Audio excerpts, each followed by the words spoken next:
Siamo qui con Annalisa Sartori, Art Director di SIN Creativi e Tecnici, studio di comunicazione di Padova. Allora Annalisa, hai appena illustrato nel tuo laboratorio, qui nello stand del Consiglio regionale, come la creatività e la comunicazione si intersechino. Allora, nell'ambito dell'e-democracy di cui ci stiamo occupando, come le nuove tecnologie influiscono sulla creatività, sulla creazione, nel tuo caso appunto che ti occupi di comunicazione e di grafica? Le nuove tecnologie influiscono tantissimo perché oggi comunicare tiene conto moltissimo della comunicazione via internet, quindi non si può prescindere dalle nuove tecnologie, non si può prescindere dalla comunicazione web 2.0, che vale a dire le relazioni che si creano tra chi fa le domande, chi risponde, i commenti, gli scambi, lo scambio di foto, lo scambio di file, il fare un video per strada quando succede un fatto e mandarlo ai media. Questa è comunicazione web 2.0. Quindi non se ne può non tenere conto. La comunicazione oggi vive molto sul web, poi dal web come dire, si è creata questa nuova onda di creatività collettiva, per cui tutti sperimentano, provano, si parlano, eccetera, e anche fuori dal web nascono nuove idee. Insomma, mi viene in mente il car sharing, mi vengono in mente tante cose che stanno veramente cambiando nella nostra società e nascono un pochettino anche dal web 2.0.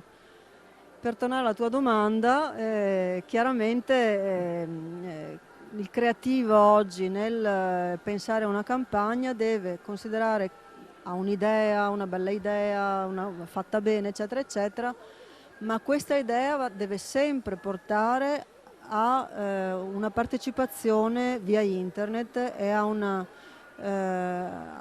sorta di conversazione, di relazione con gli utenti, che non sono più utenti quindi, ma si interagisce. A proposito di questo, appunto, posso chiederti una curiosità che mi è venuta parlando di condivisione, video sharing, il cosiddetto user generated content, quindi questa possibilità che la nuova tecnologia ci dà oggi di produrre noi stessi come utenti un contenuto e poterlo pubblicare online sul web.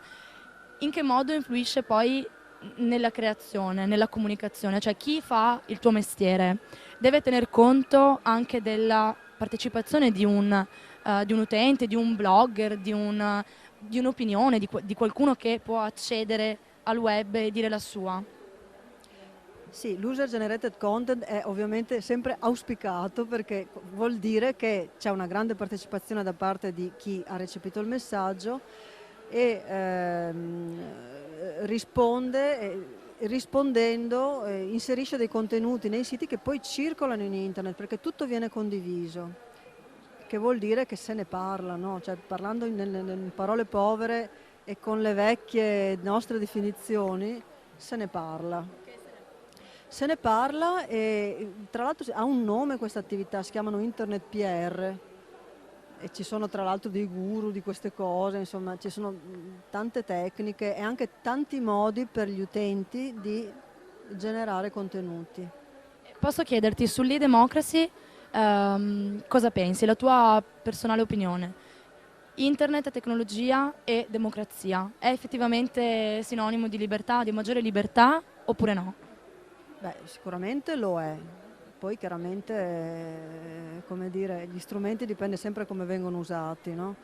Ma di base lo è sicuramente, perché guardavo in televisione, c'era Saviano ieri sera e parlava del fatto di quella ragazza che è stata uccisa in Iran. Chi l'ha filmata questa ragazza, chi ha filmato questo fatto e l'ha fatto circolare in tutto il mondo, ha fatto un grande atto di democrazia, perché non ha solo dato in pasto ai media un fatto di cronaca, ha fatto in modo che ci fosse una visione diversa di questo paese e una piccola possibilità in più per gli abitanti di questo paese di poter essere considerati anche dal resto del mondo, che abituato alla democrazia come l'abbiamo noi in Occidente non si rende conto delle restrizioni che ci sono in altri stati. In realtà quello che mi stai dicendo è che all'interno di una possibile lesione della privacy ci può essere quello che è poi il decantato diritto all'informazione, quindi c'è questo contrasto che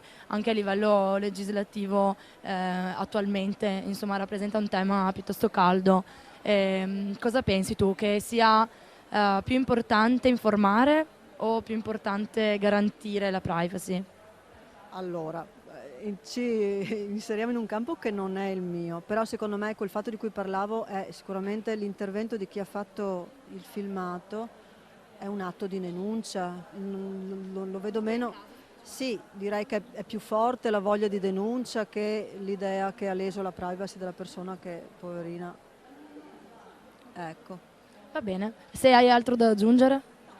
Aggiungo, visto che siamo ospiti dello stand del Consiglio regionale, aggiungo che l'e-democracy qui da noi, che siamo più fortunati rispetto all'Iran, vuol dire comunicare con le istituzioni, quindi anche le istituzioni lanciano dei messaggi e li lanciano in maniera che poi ci sia l'user generated content.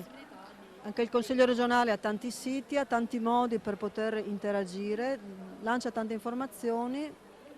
E i cittadini possono con l'e-democracy dire la loro e interagire, comunicare. E soprattutto possono dire la loro. Grazie Annelisa, buon lavoro e buona continuazione.